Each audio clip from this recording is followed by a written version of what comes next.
Welcome to the Close the Chapter podcast. I am Kristen Boyce, a licensed marriage and family therapist with a private practice, Pathways to Healing Counseling. Through conversations, education, strategies, and shared stories, we will be closing the chapter on all the thoughts, feelings, people, and circumstances that don't serve you anymore and open the door to possibilities and the real you. You won't want to miss an episode, so be sure to subscribe. Welcome to this week's Close the Chapter podcast. I am thrilled that you have come back to listen to the podcast. If this is your first time, welcome. You are loved and you matter and you're enough, and shame might tell you a different story, but this podcast is to help break the cycle of that inner critic in your head. And our guest is here to help us figure out whose voice is in our head. Who's the inner critic? Is it mom? Is it dad? Is it a sibling, a coach, a family member, a teacher, a friend, somebody that had some influence in your life that is stuck in your head? It's the number one question we're going to unpack today. Who is the voice in your head? And my guest really helps us through this journey. Mary Beth Fox is a licensed professional counselor, writer, and founder of the Inner Child Therapist blog, where she explores how childhood emotional experiences shape adult identity, self-worth, perfectionism, people-pleasing, emotional suppression, and relationship struggles later in life. She is the creator of the Not Good Enough Stuff framework and helps people connect the dots between their past experiences and present emotional patterns through therapy, writing, podcast, and public speaking. She's currently working on her upcoming book, Not a Good Enough Stuff, The Voice in Your Head Isn't Yours. So we unpack all of this and how to work through that inner critic in your head, or the voice that is stuck on repeat in your head, because our early influences have such an impact on our thinking and our beliefs and our shame and fears and how we feel about ourselves. So please know you are not alone. And if you have that inner critic just blaring sirens at you when you think you're going about your day, and then there is that voice that says, you're stupid, you're ugly, you're not good enough. Everybody hates you. You're a burden to other people. You are not worthy of being here. You're not lovable. You're defective. I mean, the list goes on and on and on. We have to learn to tend to that voice. And so today's episode is for you. Grab the free journal at kristendboyce.com/free resources. It's in the show notes. And play this episode on repeat if you need to. Share it with a friend and family. Let's do this work together, and let's learn how to really notice that voice and offer it compassion and nurturing. So I hope you enjoyed this episode as much as I enjoyed the interview. Welcome to this week's Close the Chapter podcast. I am so grateful you're joining me for this conversation. Do you have voices in your head that just seem to dominate how you feel about yourself, what you believe, and you just seem to be stuck in that? This is the episode for you. And I'm so excited for you to meet my guest, Mary Beth. Welcome to the Close the Chapter podcast. Thank you. I'm so excited to talk about something that I believe everybody can relate to. Everyone. The voices are nonstop. They don't cease to exist. It seems like, well, we can quiet them sometimes, which is what we're working towards. But it seems like anybody that comes into therapy has the voices that, just like the inner critic. So tell me about your journey and how you got here to help people heal in this way.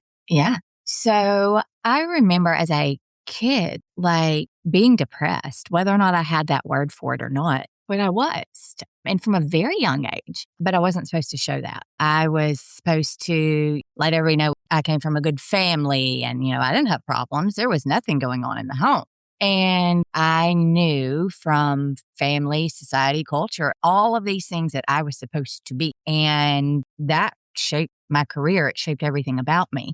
And I was in a career doing pharmaceutical sales and making big bucks and all of that, and had all these wonderful things that other people would look at and think I had it all together. But I was still so severely depressed. And I was actually at 28 years old on my way to the gym and had not gone to work that day because I was so depressed. And I pretended to be working, but got up and decided I needed movement. And movement was definitely what I got. I was hit head on by a drunk driver. And I had an injury. The term is called the hangman's death. It's the injury that kills people when they're hanged. And I was told that I was paralyzed from the neck down and that it was permanent and I would never walk again. And so in those moments, I thought, this is it. I'm done with life. I'm not doing this. Obviously, they were wrong. And I argued with them and told them they were wrong, that I was not paralyzed. And so that put me on a journey physically for many years. And I went back to work for a short time and then wasn't able to work anymore. But before that and after the wreck, when I was at home recovering for so long, I went to therapy because I felt like then I had an excuse. It was acceptable by family to go to therapy because, oh, this was terrible, right? So now I can go to therapy. And in therapy, I pretty quickly realized, yeah, the wreck wasn't it. That was not why I needed to be there. It was childhood trauma. It was all these voices that had been in my head since I was little bitty of how I wasn't good enough, how I should be this, I should be that, I shouldn't do this, I should never do that, and people will think this.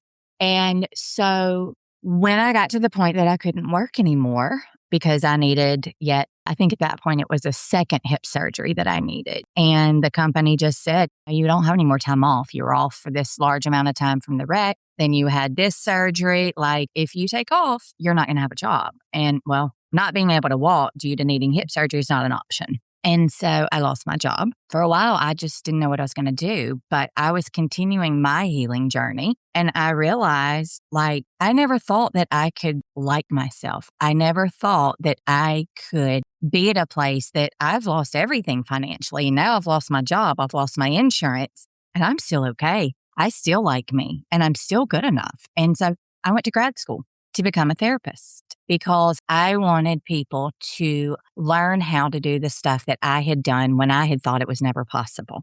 And so, I had a couple more surgeries while I was in graduate school, and the school was great to work with me on that. But that is why I do what I do now. And I tell people, please don't wait till something like that. Don't wait for an excuse because guess what? You might not survive it. Do the work. You can choose to go to therapy even if you think you don't have a big enough reason. Because even that is one of the voices in your head that society, family, culture, whoever has put in your head. Very beginning, I was telling you, those voices is what put me in the career of pharmaceutical sales because I thought I had to have this big fancy job so that everybody could look at me, so that my mom would be proud and be able to tell her people, oh, look, she got this job at such a young age. Look at her. And I was good at pretending to be extroverted because that's what I was supposed to be. Yeah. I'm not at all. And I was exhausted from that, but it was who I thought I was supposed to be.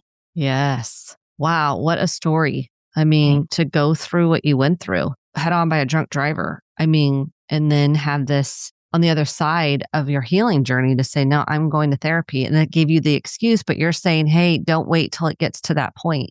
No. Till an emergency or some life-changing thing happens. Right. And I think if anybody has that voice telling them, it wasn't that bad, because I had a lot of that too. Oh, you had a good child. You had a roof over your head and other children had it worse. Be thankful for what you have. That is one of the voices that I'm talking about that kept me from getting what I needed. And to be able to look at whose voice is that? Because it certainly was not mine. I thought it was, and I heard it so loud and repeatedly that it became my voice, and it shaped my entire identity for so long that, like I said, it put me into a career where I hated. It put me into relationships that were so toxic, searching for approval and love in some of the most unhealthy ways, because that's what I thought I deserved from all these voices. But we don't have to listen to those voices, which that's easy to say, right? Okay, just don't listen to it. That's right, if it were that easy. But more so, what helped me and what I've helped a lot of people do is identify whose voice it is. Is it mom? Is it society? Is it culture? Is it some of all of that? And when we can look at whose voices those are, just in that is allowing ourselves to recognize it's not your voice. And so if it's not your voice and you've identified whose voice it is, then you get to see, what might my voice be?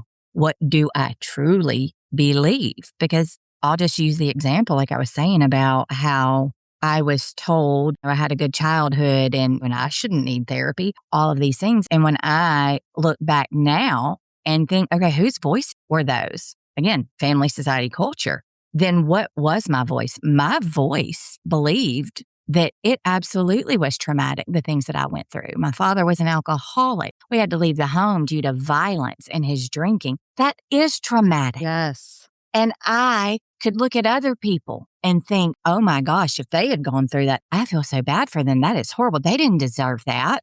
Okay, so that is my voice. Because if I believe it for other people, then I believe it for myself. And I can look at, I don't believe those voices that it wasn't that bad. So my voice is, that was traumatic. That did shape me. That did harm me. That was hard. And I get to do something to name that and heal. That's my voice. You just unlocked something that I don't think anyone's articulated before. And I love how you put this. Okay. Let's just repeat it back because it's so good. Okay.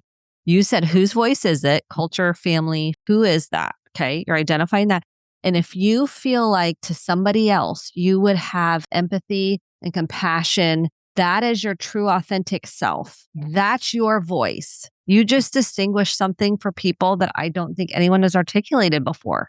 Yes. The difference between the two. If you feel like that for like a friend or someone else you heard a story about and you have that empathy and compassion, that's your true authentic voice. Yes. Not the person inside your head telling you, well, someone else has it worse than you. It wasn't that bad. And then you're saying that's trauma. If you think that's for someone else, that was traumatic or that was hard or whatever, that's your true voice for yourself. Yes. Okay. Yes, absolutely. Because when we can see that it was difficult for somebody else and how we would feel for them, we've separated ourselves from other people because why? Somebody told us to. But looking at how you would feel for somebody else and what you believe somebody else would deserve is allowing yourself to remove those voices from everybody else to say, oh, no, this is how I feel. This is who I am. This is my voice. Because if I can have the voice for others, look at me. I can also have it for me. Yes, because the reason I'm honing in on this so much is because I've heard this so many times. I can have compassion for other people in a similar circumstance, but not for myself. How many times? I mean, I've heard that. You probably have too. Yes. So many times. And they're like, there's a disconnect between I can have it for them, but I can't do it for me. Yeah. And when that happens, who said so? Identify who that is. All those Name people. it. Yes. All those people who said that, family, society, culture, sometimes religion. They Yes. said that. You didn't. But it was said so many times over and over and over that you do say it about yourself, that you do believe it about yourself, and you think that is your voice, but it's not. Your voice is what you give to other people in that loving way because you learned you shouldn't give it to yourself. But what you learned about that was a lie because it came from people, society, all of that, who never learned who they were.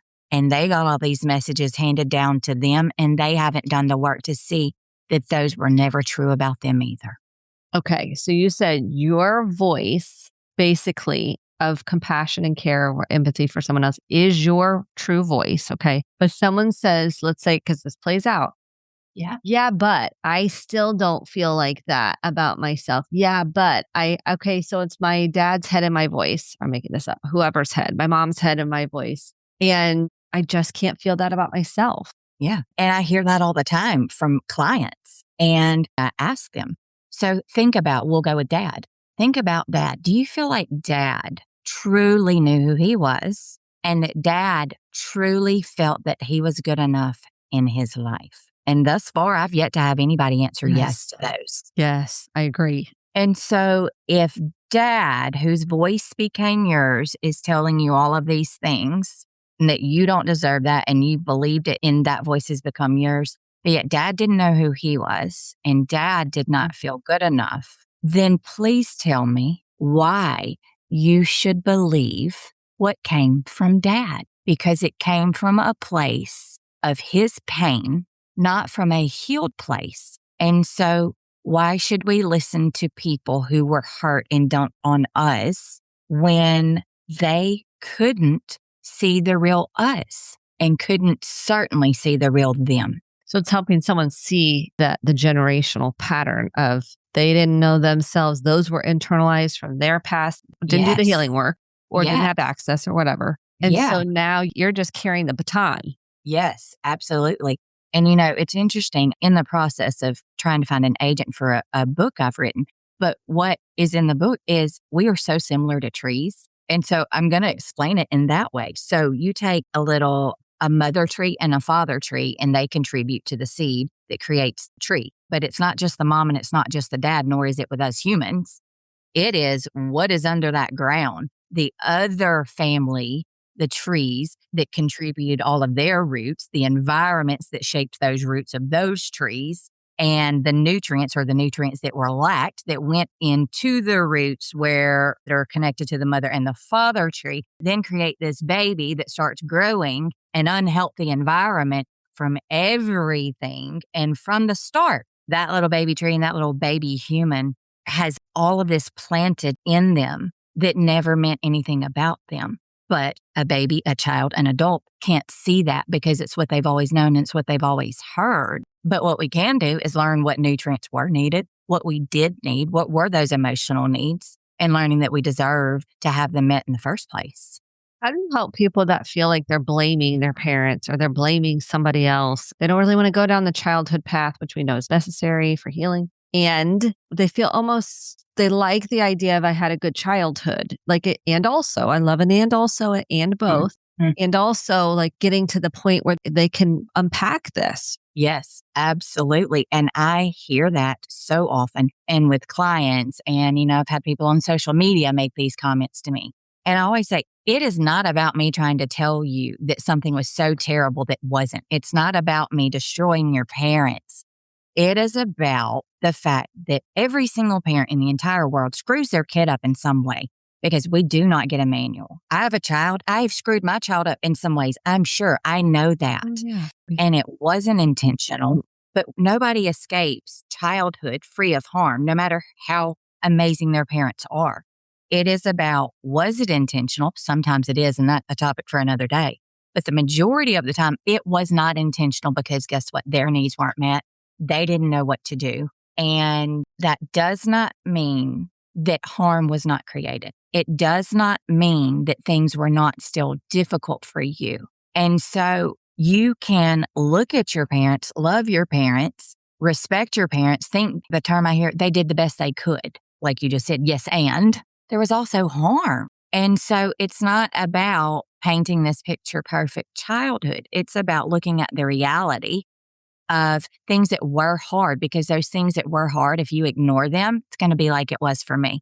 They're going to shape everything in a really negative way. And you're not going to know who you are until you can look at that was hard.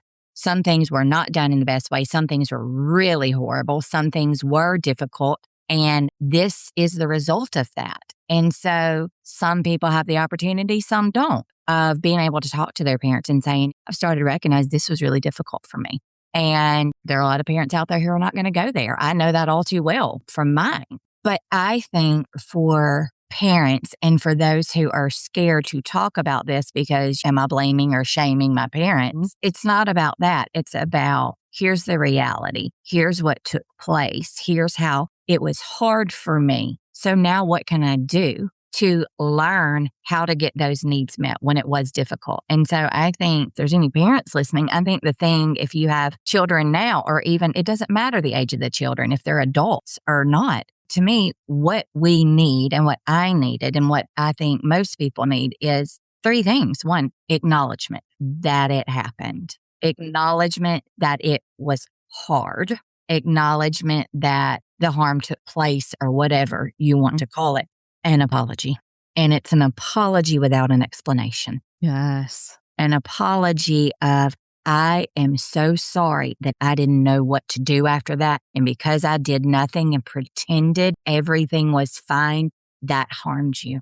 Period. End of story. Not, well, I was also going through this. It was also hard for me. And you need to understand, no, stop that. Period. End of story. It does nothing but cause more harm. Apology. Period. End of story. And then after that, repair the rupture. Because if we don't, then we're kind of just halfway there. And I had a mother just the other day saying, but even if I said, what do you need from me? If I acknowledge and I apologize, and he may say, I don't know. I don't know what my needs are. Right. He doesn't probably, because you didn't know what yours were. You didn't know how to teach him to identify his needs. So he may not. And so figure out what you can offer. Ask if that's what the need is, because we'll tell you. No, I don't need that. I don't need you to call me every day. What I need is once a month for us to sit down and us to just go to dinner and for now talk about light stuff or whatever it is. It may be, I need you to call me and tell me every day that you love me and you're so glad I'm your kid. Whatever it is, do something to repair the rupture. That's where the healing happens. And again, it's not about blaming the parents, but we do get to ask for those things and we do deserve those things. And at the same time, it is not about pointing the finger of how you just completely screwed me up. Because again, all parents screw their kids up in some way. But the difference is whether or not they do those three things. I like how you're summarizing it to three things. Yeah. Because people get overwhelmed. They're like, well, I don't know what to do and there's no hope. And they go down that path. But you're saying this is the recipe. Yeah. And I don't know anybody who's been in these kinds of situations that would argue with me and say, oh, I don't need any of that. Or no, that wouldn't help. I mean, I've seen this over and over. Absolutely. Acknowledgement. And that's being really specific, right? About what you're acknowledging, their pain, their hurt. Yes. Their feelings, right? Okay. Then we're the experience. And there. So say more about that. So someone paints a picture of what that would look like. Yes. So I have had a lot of clients and I experienced this myself too, where it didn't really happen like that. That's not what took place. You're not remembering that right. You're misremembering or you're being dramatic. Okay, well, it's not about looking at the facts and looking at, did I write it down? This is exactly what took place. It is exactly how we experienced it and what it feels true to us. It's also about acknowledging the experience you were told caused the harm. If you start going, you're turning it around now on you and taking the focus away. So if you go, I don't remember it happening like that, you shifted it from your kid or your adult kid or whoever it is to yourself. Yes. So you know that's your cue to go, oops, I did it. Get back on track. And guess what? Parents, if you do this, you will do that sometimes. Yes. It's okay. You get to catch yourself and say, I just did this and I'm going to start over. You're not going to get it perfect every time. Nobody will. No. And just recognizing it. And then you kind of pivot and go, okay, let me regroup. Let me start over. Seeing it from your perspective. Let me acknowledge this again and apologize for that and repair. So you just did your 3 steps, right? And now you got to practice this, right? Because our defensive mechanisms as parents want to kick in and be like, well, I didn't mean to hurt you. That wasn't my intention. I was just trying. You're saying that, kind of go, oopsie, regroup. So if you start any of those things off, you're in a self-protective place. Would you say? Yeah, absolutely. Yeah. And just watch that because those are the parts that'll come out and then you're going to sabotage the acknowledgement and the apology and the repair. Yeah. And this just popped into my head too with this that I've not thought about before. These 3 things we also need to deal with ourselves for those voices in our head that led us down these paths that were difficult that we beat ourselves up for. We give it to ourselves. Absolutely. Yeah. Because we minimize our pain too. And we don't acknowledge it. We don't apologize to ourselves for not knowing better because we weren't told how to do all of this. And then we don't do anything to repair the relationship with ourselves. Yeah, because that shame is pretty loud. That shame critical voice, that shame voice that says, we don't know what we're doing. We're an idiot. You stupid. Whatever the voice in your head is, I'm not good enough. That tends to come up. And then we function from the shame part with a story. We write a story about what the other person thinks of us or what they're going to think of us or they're going to judge me. So how do we work with the shame part that kind of comes into play with all of this? Yeah. I think that it is also the same thing of identifying these voices. That shame was built because you didn't fit the mold of what everybody told you were supposed to be. And so when you repeatedly are told that you're supposed to be this, but you don't feel that, of course, there's going to be shame there. And so then what happens, I think for me and most people, is we shift our identity to what we hear we're supposed to be, but then it doesn't align because we can't keep it up because it's not who we are. And then we have depression, anxiety, all of these different things, get ourselves in relationships, careers, all of that are not for us, but it's what we're supposed to be, where we're supposed to do, all of that. And so we don't know who we are. And that shame is because we're not living who we truly are, because we're living from those voices and who we were told we're supposed to be. And that created our identity. But I really think that when we can identify and remove these voices to start learning what our true voice is, then we learn who we truly are. And I know for myself, when I started learning who I truly am at my true soul identity level, there's nothing in this world, nothing can happen to make me not like myself because I'm living who I am and I like who that is. And when we are truly living authentically, how can we not like that? Boom. So everyone's like, I want that. I want to feel like you do. So Yeah. what are the things they're going to go, hey, I want that. What has she done to get to this point where you like yourself so much, no matter what anybody says about you, it doesn't change how you feel about yourself or even get you to doubt yourself. Am I correct? Yes. And I always tell people there's no ABC and there's no 1, 2, 3. I wish there were. Actually, I don't, because you have to go through the process. And it is about first acknowledging how you've lived is not who you are and allowing yourself to go to therapy or whatever it is you choose on your healing journey to start being okay with what you've done up to now. That might not be who you are. And that's okay. I say this all the time. Kristen, if I told you to come to my house right now, you're in Indianapolis, I'm in Oregon, and I gave you my address and I said, you better leave your phone at home. Don't stop for directions. Don't print them out. Okay, well, good luck. Okay. Because you're going to take, I don't know how long to get here and 500,000 wrong turns. Okay, well, that's what happens with our lives. We don't get this map. We make all these wrong turns, but yet we're going to beat ourselves up for every single wrong turn. But you wouldn't beat yourself up for trying to get to my house and taking all these wrong turns when you had no directions, right? And so I think it is allowing ourselves to have that compassion to know we didn't get a map to tell us how to be who we are. But what we did get is all these voices telling us who we should be and shouldn't be and all of that. And so I think it's acknowledging that maybe I'm not who I thought I was. And maybe my identity is not the trauma. It is not the mom. It is not all of these different roles and stuff. And if it's not that, then who am I? And starting to question yourself, I think, is one of the biggest things I did to get to where I am, is questioning what I was told, questioning what I thought I felt, what I thought I was supposed to do, and all of that.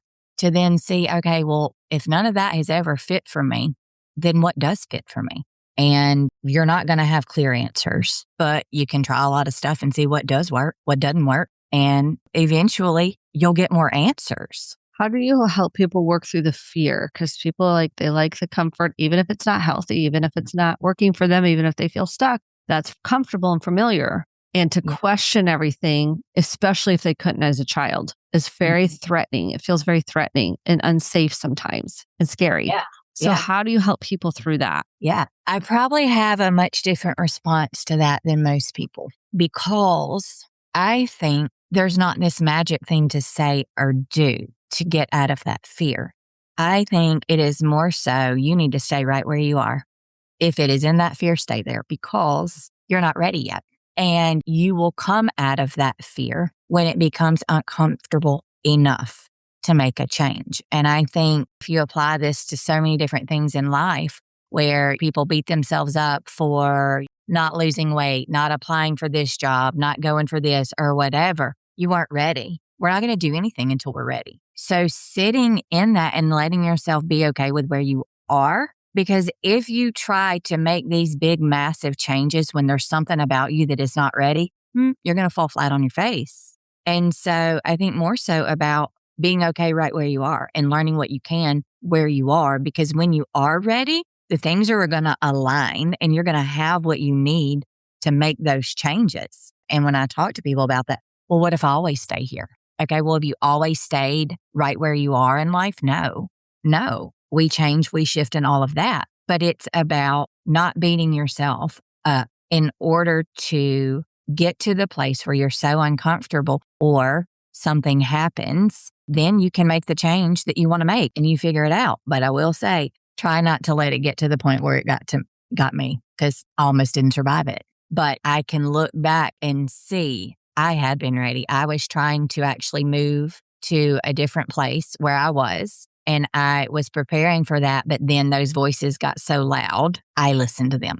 And then the fear gets bigger, and then that takes you in the place of feeling not ready. Yes. So is that a question to ask? Am I ready? And then see like how big of a part is 100% of you ready? Maybe 50% is ready and 50%. Is it just kind of get a tab on that? If someone says, I want to lose weight or I want to make a career change, and then you ask yourself, am I ready? And then how ready am I? So then you kind of, is that a place to start? Yeah, I think so. But I think maybe I would flip it. What about me is not ready? Okay. What part of me is not on board for this? Because that's the block there. And if you can identify the block, that's going to give you a whole lot more information. Because I think we often tell ourselves, oh, I am ready. I want this. I want to do it. Now, I don't know why I can't. Well, there's a reason somewhere there. So be honest with yourself. And whatever the answer is okay. There's a reason it's there. I mean, look at what all you've been through in life. There's a reason it's there. But be able to name it, because that's what's keeping you there.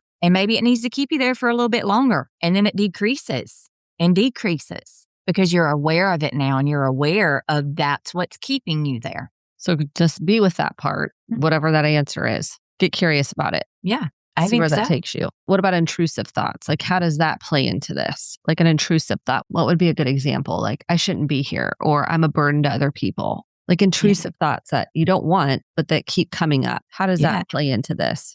Yeah, and it can be really scary too. I think that those come from the same thing, voices from family, society, and culture. And I think that they come from when we are little bitty and we get these implicit and explicit messages that tell us those things like, I'm a burden. Let me think of an example.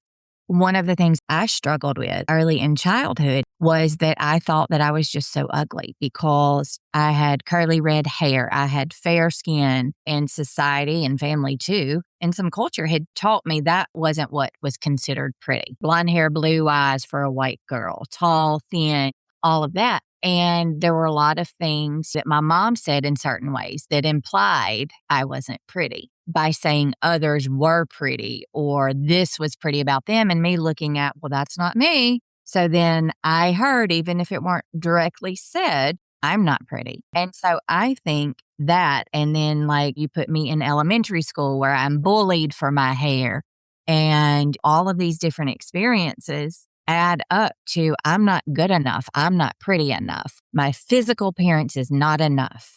And so then that can turn into, well, then I should do something to make myself prettier. I should put on a ton of makeup. I should straighten my hair like I did for years. Or it can go the other way of, well, then I should just keep to myself. I should just kind of hide. And then something like that, if I should hide and probably nobody wants me to be around because I'm ugly, that, something like that can turn into I'm a burden. And so I think it is looking at where did these come from? How did it arrive to where it is today? And digging through all of those explicit messages to see, oh, this makes sense. And this is the work that I do with my clients. This is the work that is in my book of helping people navigate through from adulthood to childhood. How did I arrive where I am right now? I love it. Okay. I know our time went so fast. Couple more questions real quick. What has been a book that has spoken to you in a way that has been left an imprint? Can be anything, can be any book. Do you have one that you would pick? Yes. The Giving Tree. Yay! Yes. I love that. That book just pops into my mind so often because I think in society that we are just taught that we don't matter because others matter more. And I think it is so representative of how we arrive today, of doing everything for everybody else. And then we arrive ourselves at the shame, at the I'm a burden, all of that, I'm not good enough because we weren't taught that we deserved all that we gave away too. It is a beautiful illustration of that. I mean, that is so true. So the Giving Tree. Okay. Is there anything we did not cover that you feel like is important when talking about this subject? I think we covered everything. And I think if anything overall for people to think about starting today when they hear that inner critic, whose voice is that? Who is that? And then to add to that, what is the proof that that voice is true? Sometimes there may be proof on, and you get to work towards that. But most of the time, there is absolutely no proof. And so if there's no proof, do you think you should still keep believing it? That's a big takeaway. So if you write anything down, whose voice is it? You outline family, society, culture, parents, whoever that is. Okay, write it down and start working with that. Where can people find you, Mary Beth, that are like, I love her, I'm resonating with what she's saying? Where can they find you? Yes. So my website where I write a blog, theinnerchildtherapist.com. I'm on social media as the Inner Child Therapist. And I'm going to say this, and so now I actually have to make it happen, but I am in the process of beginning my own podcast. Yay! Congratulations. Will it be called? Are you revealing the title? Yes. It will be Not Good Enough Stuff, which is all that I've been talking about. I love it. Okay, when's it going to start? I would say check on my website. I hope to have the first episode published. I would say, and now it's going to push me to do it, within the next 3 to 4 weeks. Okay, perfect. So just stay tuned for that. Get on Mary Beth's website, check it out. It'll be posted there. Newsletter. Sign up for her newsletter and go from there. Thank you, Mary Beth, for the work you're doing in the world and being here with us today and sharing your wisdom. It was a wonderful conversation, and it's so lovely to have had this time together. Yes, thank you. I have enjoyed this, and thank you for having me. Thank you. Thank you so much for listening to the Close the Chapter podcast. My hope is that you took home some actionable steps along with motivation, inspiration, and hope for making sustainable change in your life. If you enjoyed this episode, click the subscribe button to be sure to get the updated episodes every week and share with a friend or a family member. For more information about how to get connected, visit Kristen, KRISTEN, Boyce, BOICE.com. Thanks and have a great day.